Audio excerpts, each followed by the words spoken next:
Good morning, Faith Church. How are we doing today? Good, all right. If you don't recognize me, if you don't know me, my name is Hayden Wright. I'm 18 years old. I'm a senior at Perkins High School, and I attend Faith Youth. And today I'm going to be bringing the word for you guys, so I'm excited. So before I get started, I want to ask you guys something. How many of you would say that you are a loyal fan to a certain sports team? Yeah, okay. So how many of you would say that team is Michigan? Okay. How many would say that's Ohio State? Okay. So I'm going to try something because it's something that I'll never really get to do and I've never gotten to do, but here we go. OH. There we go. So the reason I'll never be able to really get to do that is because I'm not an Ohio State fan. But I'm not a Michigan fan either. It's okay. Don't come at me. I'm actually an Alabama fan, and I'm an Alabama fan until I die. I bleed crimson and white. Whatever you bleed, that's on you. I'm just saying we have 18 championships, pretty much. I'm not saying anything, just letting you know. But for being an Alabama fan, one of the games I remember most is not winning, and it wasn't coming back after being down and winning this great and having this great miraculous play to win. It was actually a game that we lost. This was actually in 2024. Michigan fans who like me here. It was the Rose Bowl game. It was 12-1 Alabama versus the 13-0 Michigan Wolverines. And in this game, Alabama, they're kind of the underdogs. They didn't have the best season, though they were 12-1. All the games that we won were pretty close games that shouldn't have been close. And our team was not looking as good as we always have been. So in this game, it got down to the fourth quarter. Alabama was down, had a touchdown, sent it to overtime. We're in overtime. Michigan scores. As an Alabama fan, I was like, come on, we can do this. We've handled this diversity all year. We can come back, we can win this. So here we are, 4th and goal, and all we have to do is get 3 yards to a touchdown and send it in the second overtime. And so Jalen Monroe, I have to say, this is probably my favorite Alabama team of all time just because of their underdog story. I've had so much passion for this team. But anyways, Jalen Monroe snaps the ball. He looks to hit his running back who runs the wrong route. Obviously, he cannot throw that ball because it's not going to work. When he looks to his right, he sees that all of his blockers are not doing their job. So he has nothing to do except to run up the middle and try to get that touchdown. And when he runs up the middle, he gets sacked and he falls short. Now this game I remember because I cried, I'm not gonna lie. I cried after that game because I had so much passion and love for that team, and I really wanted us to get to that championship because no one thought we would, and we almost did it. We almost did, but we fell short. And the reason I tell you this story is because I'm sure there are times in your life where you've had something or someone that you cared and have so much compassion and love for, and that thing failed you. And whether your reaction was good or bad, I'm sure that took you time to respond to that. And now for me, that reaction of crying was because I love that team. You could say it was a good reaction. Others would say, dude, it's football, why are you crying? Hey, if you know, you know. That's all I can say. But in that story, it reminds me of the life of Jesus and the way that when times were at the worst for him, when he was in his final moments, the things he reacted to, or the way he reacted, was not out of frustration. It wasn't out of fear, anxiety, or anything like that. Instead, Jesus decided to show compassion and love to those around him. So as we jump into the story, we're going to be in Luke 23, verses 39 through 43. Give you a second to flip through there. Might be up on the screen. So in verse 39, it says, or I'll give you the story of what's going on so far. So basically, Jesus has been on his way to the cross. He's been, as you've seen in the skit, that was super good. That was awesome. The mountain, I really love that. But in the story, Jesus was portrayed by his closest followers. He was abandoned by them at one point when they denied who Jesus was. They did not accept that they knew him, and they didn't want anyone to know that at the time. Jesus was mocked by all the people he walked by carrying that cross. He even stood in front of a court and was tried, proven not guilty. And just because the people wanted him crucified, they decided, okay, we're listening to the people. And instead of freeing him, they even released a man who was guilty. And so Jesus, he never gave up through this moment. And as we see in verse 39, he's on the cross, and he's with two criminals on his left and his right. And it says, one of the criminals hanging beside him scoffed, "So you're the Messiah, are you? Prove it by saving yourself and us too while you're at it." But the other criminal protested, "Don't you fear God, even when you have been sentenced to die? We deserve to die for our crimes, but this man hasn't done anything wrong." Then he said, "Jesus, remember me when you come into your kingdom." And Jesus replied, "I assure you today, you will be with me in paradise." I think that in this moment, it's so crazy to think that Jesus did that. Because if we're being real, if I was up on that cross, basically in my final moments, I was bleeding out, and these people were mocking me, and this criminal to the left is also mocking me, and this guy to the right is trying to figure out, is this really Jesus? He has this little faith to believe that God is the one to save him, and he figured out at this moment that Jesus was his only way to be saved. And Jesus, in that moment, he could have easily, after everything he's been through, beaten, tortured, all of that, he could have easily been, "Nah, I don't feel like dealing with that today. That's not the thing that I want to do right now." But instead, he knew that his purpose on earth was to share the love of God, to show compassion to others, which is what he did to that man on the cross. He said, "I assure you today, you will be with me in paradise." That's exactly how we should respond to people around us. We shouldn't be like, "Oh man, I'm too tired. I don't really want to deal with that today because I've been beaten again." Who else would do that? Because I know I wouldn't. But because of what Jesus did, he saved a man's life.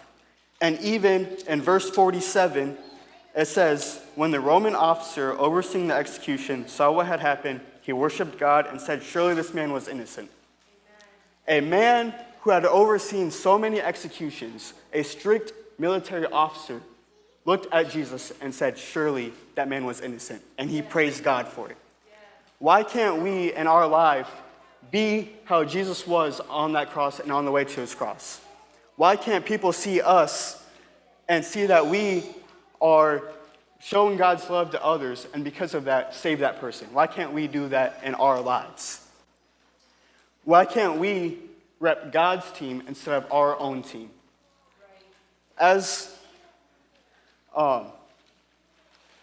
Now, in the Roman officer, it says he praised God, but I'm not sure, it doesn't say anything in there if he really gave his life to God. But what I know is that Jesus planted a seed in that man's life. And as a follower of Christ, our call is to go and make disciples of all nations. This means putting others before you, serving others, forgiving them, helping them in times of need and desperation, even when you don't feel like doing it. Even when you're tired, when you've had a long day, when others have wronged you. That is not something that gives you an excuse to not love others and show compassion to them. And we see this in Mark 6:30 through 37. And if you know the story about Jesus feeding the 5,000, you know that he took 5 loaves of bread and 2 fish and multiplied it and fed thousands of people. Now, the part of the story that I'd like to focus on is not that part specifically, but earlier on that day, Jesus and his disciples have been teaching all day, preaching the word to others, just doing all this stuff. And after a long day, they returned back, and the first thing they wanted to do was eat and sleep. And in this verse, Luke 6:35 through 36, it says, hold on one second. Wrong verse. Mark 6:35 through 37. It says, late in the afternoon, his disciples came to him and said, "This is a remote place and it's already getting late. Send the crowds away so they can go to nearby farms and villages and buy something to eat." But Jesus said, "You feed them." With what, they asked. "We'd have to work for months to earn enough money to buy food for all these people." So again, we know the story that he multiplied the 5 loaves and 2 fish, but what people don't focus on is the fact that Jesus was tired, and he probably really didn't want to see other people. He probably wanted to eat and sleep himself, but instead, he knew these people needed him. He knew these people needed a savior, and he decided, "I'm going to teach you, and I'm not only going to do that, I'm going to feed you. I'm going to have you sit with me. You're going to eat and drink with me." And so Jesus is here again, showing compassion, even when he's tired. Even when the last thing he wants to do is teach more people after he's been teaching all day. But instead, he showed compassion just like we should. After you get home from work, after you get home from school, kids, the first thing you want to do, I know I want to do, is open the pantry. I'm going to go to that pantry, I'm going to grab a couple snacks, sit down, maybe take a nap, get ready for the rest of my day.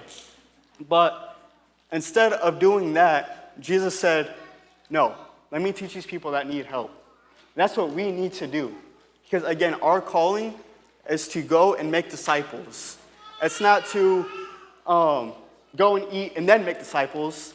It's not to go sleep and then make disciples. It's to go and make disciples of all nations, baptizing them in the name of the Father and of the Holy Spirit. But even, not just when you're feeling tired, not when you're just like lazy, being around all day, even when someone has done you wrong, we are still called to do this. For in Luke 35 through 36, it says, Jesus was speaking to the people, and he says, "Love your enemies, do good to them, lend to them without expecting to be repaid. Then your reward from heaven will be very great, and you will truly be acting as children of the Most High, for he is kind to those who are unthankful and wicked. You must be compassionate, just as your Father is compassionate." Now, in this verse, I don't like to focus on the part that says, "Then your reward in heaven will be very great," because that's not why we're supposed to do it. The why is because we are showing that we are children of God. And you cannot be a child of God if you're not showing compassion and love to those around you. Because as we know, God is love. And if we're not showing that, then we can't call ourselves children of God.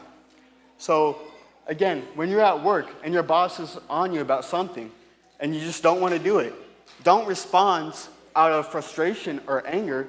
Talk to them. Show them love and be compassionate towards them. Because, again, everyone's going through something.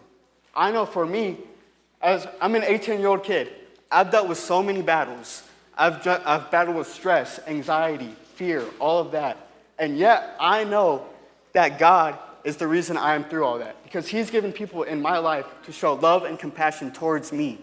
And because of that, I can say that I show love and compassion towards others, and now I'm a child of God. There is no other way to spread God's word unless you show love and compassion towards others. Yeah. And in our lives, as I represented Alabama through my whole life, basically, we need to represent God, and not just in the stuff we wear, but in the way we act, in the way we talk to others, in the way we treat others. Just because you say that you're a child of God doesn't mean that you are. Your actions prove that. The way you speak proves that. And yes, if you want to wear stuff, that's awesome, because then you can let others know, but that's not how you're supposed to do that. Others shouldn't know that you're a Christian just because you wear that stuff. They shouldn't know that you're a follower of God just because you say you are. You need to prove it with the way that you speak and the way that you talk. So, worship team, you can come back up, and prayer team. But we can't, when we rep God or represent, we cannot really, we can't be different in the way that we represent him. We can't represent him one day super good and the next day be like, I'm tired. I don't feel like doing that. Because that's not what Jesus did. Jesus' life and his crucifixion is the exact way that we need to respond to things around us. And of course, I don't know the situation, but we're not going to be facing anything as terrible as Jesus did. But because of God, he's given us the power and the ability and the gift to share compassion and love in situations that we don't want to. And if you find yourself and you're like, man, the way I react is just not the way I want to. And I understand that it's not compassionate or like showing love towards others. What I want you to do in this next song that we go into is I want you to ask yourself, am I that person that when something happens, I don't respond out of compassion and love to those around me? And as you ask yourself that, I know for me especially, that's something I need to work on. And if that's something you need to work on as well, I want you to then ask God, how can I deal with this? Ask him, what am I doing wrong that can help me, that I can eliminate to help me get towards that goal of showing love and compassion towards others? What can I do in my life? Who can I forgive? Who can I help? Who can I show that God is my Father? Those who need help, you can see them. You see them in your daily life, and you choose to forget them because you have something else to do. It's not easy, but as you pray to God and show him that that's what you want, he will give that ability to you.